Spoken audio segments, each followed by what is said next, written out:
Hannibal's crossing of the Alps in 218 BCE was one of the major events of the Second Punic War, and one of the most celebrated achievements of any military force in ancient warfare. Bypassing Roman and Allied land garrisons and Roman naval dominance, Hannibal managed to lead his Carthaginian army over the Alps and into Italy to take the war directly to the Roman Republic. Background: after the final Carthaginian naval defeat at the Aegates Islands, the Carthaginians surrendered and accepted defeat in the First Punic War. Hamilcar Barca, a leading member of the Patriotic Party in Carthage and a general who operated with ability in the course of the First Punic War, sought to remedy the losses that Carthage had suffered in Sicily to the Romans. In addition to this, the Carthaginians were embittered by the loss of Sardinia. After the loss of the war to the Romans imposed terms upon the Carthaginians that were designed to make Carthage a tribute-paying city to Rome and simultaneously strip it of its fleet.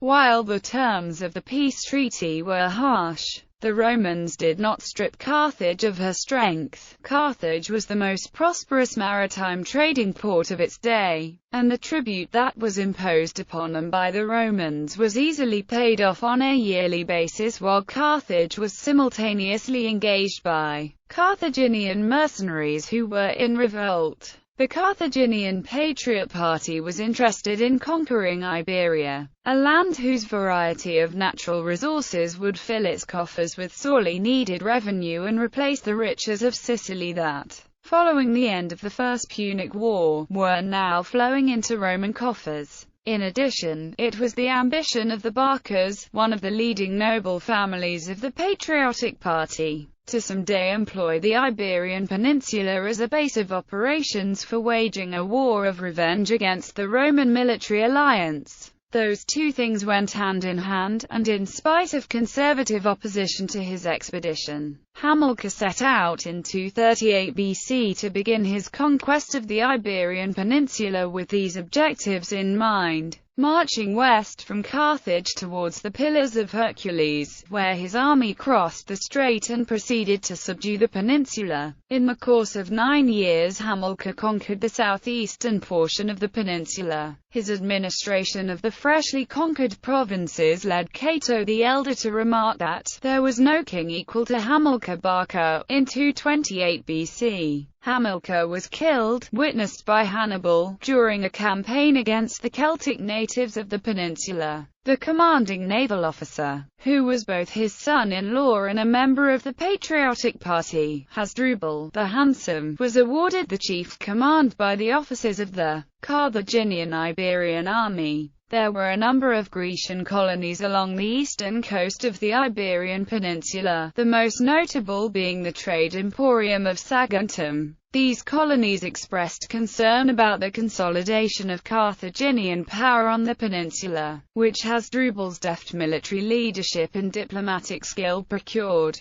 For protection, Saguntum turned to Rome. Rome sent a garrison to the city and a diplomatic mission to Hasdrubal's camp in Cartagena, informing him that the Iberus River must be the limit of the Carthaginian advance in Spain. The conclusion of the treaty and the embassy were sent to Hasdrubal's camp in 226 BC. In 221 BC, Hasdrubal was killed by an assassin. It was in that year that the officers of the Carthaginian army in Iberia expressed their high opinion of Hamilcar's 29-year-old son, Hannibal, by electing him to the chief command of the army. Having assumed the command of the army that his father had wielded through 9 years of hard mountain fighting, Hannibal declared that he was going to finish his father's project of conquering the Iberian Peninsula, which had been the first objective in his father's plan to bring a war to Rome in Italy and defeat it there. Hannibal spent the first 2 years of his command seeking to complete his father's ambition while simultaneously putting down several potential revolts that resulted in part from the death of Hasdrubal, which menaced the Carthaginian possessions already conquered thus far. He attacked the tribe known as the Olcades and captured their chief town of Althea. A number of the neighboring tribes were astonished at the vigor and rapacity of this attack, as a result of which they submitted to the Carthaginians. He received tribute from all of these recently subjugated tribes, and marched his army back to Cartagena, where he rewarded his troops with gifts and promised more gifts in the future. During the next 2 years, Hannibal successfully reduced all of Iberia south of the Ebro to subjection, excepting the city of Saguntum, which, under the aegis of Rome, was outside of his immediate plans.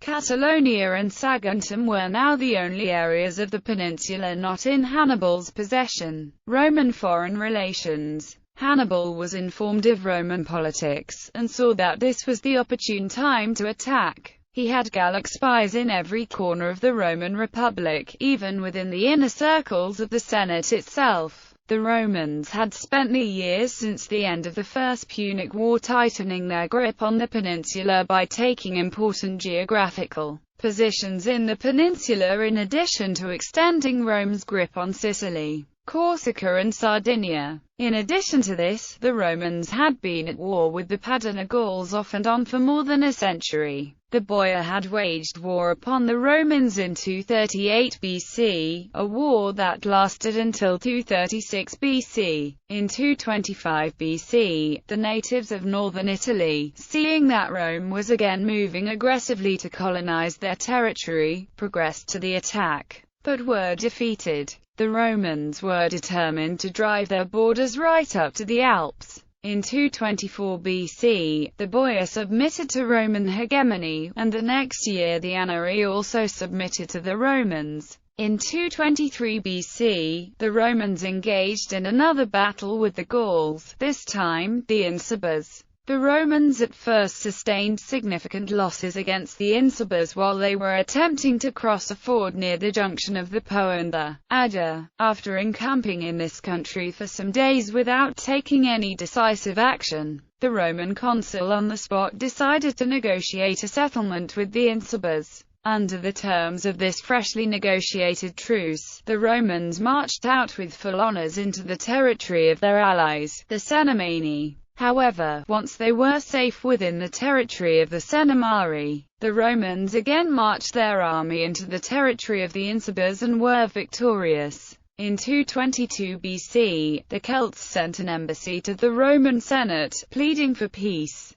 Seeing an opportunity for a triumph for themselves, the consuls vigorously rejected the embassy, and the Gauls prepared for war with the Romans. They hired 30,000 mercenaries from beyond the Alps and awaited the arrival of the Romans. When the campaigning season began, the consular legions were marched into the Incubers' territory again. A vigorous combat took place near Mediolanum, which resulted in the leaders of the Gallic revolt turning themselves over to the Romans. With this victory, the Padana Gauls were unhappily subdued, and ripe for revolt. Preparations. Hannibal, aware of the situation, sent a number of embassies to the Gallic tribes in the Po Valley. In 220 BC, he had begun to communicate intimately with the Padana Gauls, and these embassies brought with them offers of money, food and guides to the Carthaginian. This mission had the specific aim of establishing a safe place for Hannibal to debouch from the Alps into the Po Valley. Hannibal did not know a great deal about the Alps, but he knew enough to know that it was going to be a difficult march.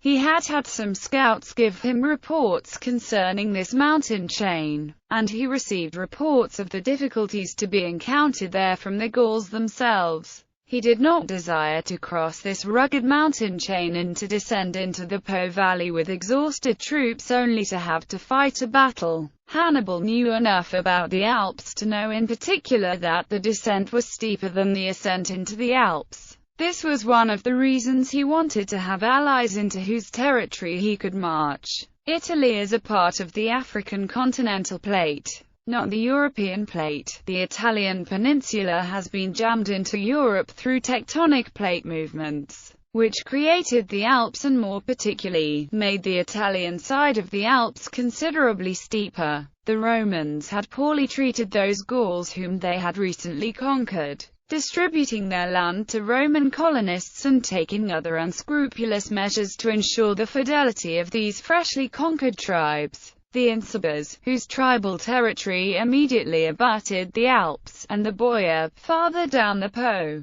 were particularly pleased with Hannibal's proposed invasion. In addition, much of the Iberian Peninsula was populated by related Gallic tribes, and those same Gauls were serving in Hannibal's army. It would be easy indeed to establish intimate relations with these disaffected tribes, especially once he had debouched from the Alps and was amongst them, and the Insubers and Boyar and other tribes could see and speak with this army for themselves. Polybius had this to say about Hannibal's plans: conducted his enterprise with consummate judgment, for he had accurately ascertained the excellent nature of the country in which he was to arrive, and the hostile disposition of its inhabitants towards the Romans, and he had for guides and conductors through the difficult passes which lay in the way of natives of the country, men who were to partake of the same hopes with himself. Siege of Saguntum. These preparations being completed,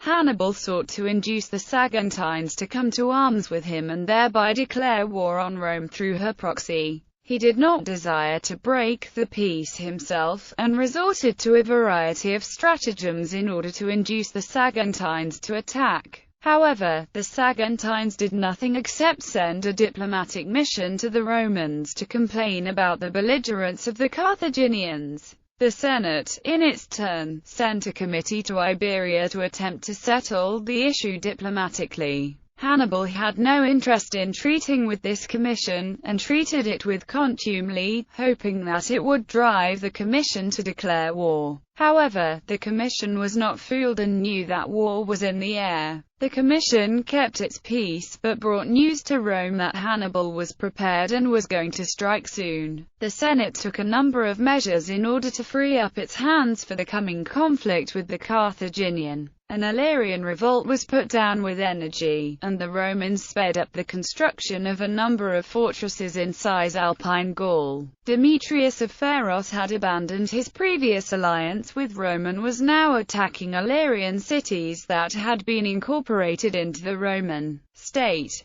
Hannibal could not achieve the ends that he had hoped for, and in the end he sent news to Carthage to the effect that the Saguntines were aggressively handling one of their subject tribes, the Taurboletes, and encamped in front of Saguntum to besiege it without awaiting any reply from Carthage. Words were exchanged in the Carthaginian Senate to the effect that Hannibal should be handed over to the Romans and his actions disavowed. However, the multitude in Carthage was too much in support of the conflict to order a stop to the war. The siege took place over the course of 8 months, and it is notable that the Romans did not send any aid to the Saguntines in spite of this being a part of the terms of their alliance. The Romans allowed themselves to be tied up in a war against the Illyrians, and did not treat the Carthaginian threat from Iberia with the attention that it deserved. After the siege, Hannibal sold all the inhabitants his slaves, and distributed the proceeds from those sales to his soldiers. In addition, all the booty from the sacking of the city was taken back to Carthage and distributed to the populace, in order to rally their support to his cause. The rest of the city's treasures were put into his war chest for his planned expedition. March through the Pyrenees. Hannibal had spent the winter after the siege of Saguntum in Cartagena, during which time he dismissed his troops to their own localities. He did this with the hope of cultivating the best possible morale in his army for the upcoming campaign, which he knew was going to be difficult. He left his brother, Hasdrubal, in charge of the administration of Carthaginian Iberia, as well as its defense against the Romans. In addition to this, he swapped the native troops of Iberia to Africa, and the native troops of Africa to Iberia. This was done in order to minimize desertion and assure the loyalty of the troops while he was himself busy with the destruction of Rome. He also left his brother a number of ships. Hannibal foresaw problems if he left Catalonia as a bridgehead for the Romans. They had a number of allies in this country, and he could not allow the Romans a place to land in his base unopposed, as he was relying upon contingents of forces coming to him in Italy via the land route he was about to head out upon. He must take and conquer this country. He had no intention of leaving Iberia to its fate once he was in Italy. Hannibal opted to take the region in a swift campaign, and to that effect he divided his army into 3 columns, in order to subdue the entirety of the region at the same time. After receiving news of the route he was about to take from his scouts and messages from the Celtic tribes that resided around the Alps, the Carthaginians set out. He departed with 90,000 heavy infantry from various African and Iberian nations, and 12,000 cavalry. From the Ebro to the Pyrenees the Carthaginians confronted 4 tribes, the Ilogetes, the Bargasi, the Aranati and the Andesini. There were a number of cities here that Hannibal took, which Polybius does not specify. This campaign was conducted with speed in order to take as little time as possible in the reduction of this region. Polybius reports severe losses on Hannibal's part. Having reduced this area, he left his brother Hanno in command of this area, specifically over the Bargasi,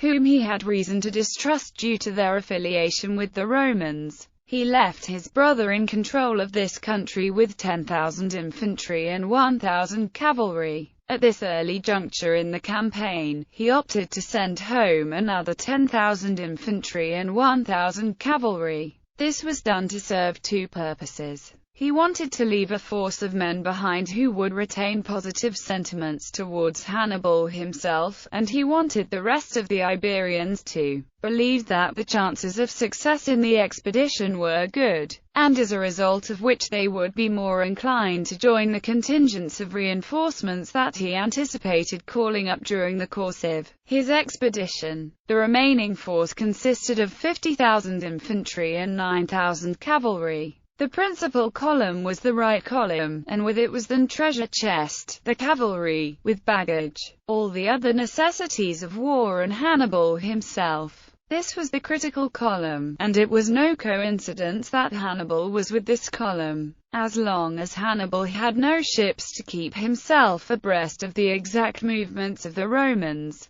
he wanted to be present in person in case the Romans should make a landing in an attempt to attack his army on its ascent or descent through the Pyrenees. This column crossed the Ebro at the town of Edinburgh, and proceeded directly along the coast through Tarraco, Barcino, Gironda, Emporia and Aliberus. Each of those oppidums was taken and garrisoned in turn. The second, or central, column crossed the Ebro at the oppidum of Mora, and from there information is fairly sparse. It proceeded through a number of valleys in this country, and had orders to subdue any tribes that resisted its advance. It eventually rejoined the principal column when it had completed its task. The third, or left, column crossed the Ebro where it touches with the Sicarus River and proceeded along the river valley and into the mountain countries. It performed the same task as the second and the first columns did. When planning each of these marches, Hannibal ensured that the Rubricatus River was athwart each of the columns' paths.